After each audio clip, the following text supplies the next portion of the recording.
pagmamahal mo sa iyong kapwa. Kung paano ka magmamahal sa iyong kapwa.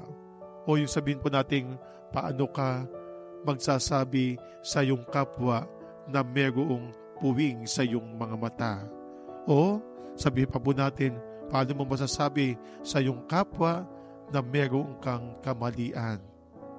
Ano pong pagmamahal ang dapat mong ibigay sa kanya?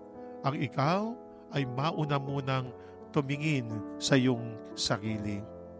Kapag ikaw ay gagawa ng mabuti sa iyong kapwa, gawin mong malinis muna ang iyong sarili.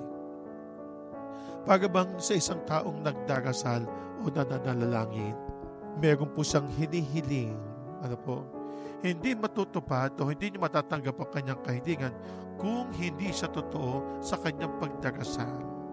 At gayon din po naman, kinakailangan maging maganda, malinis ang kanyang intensyon.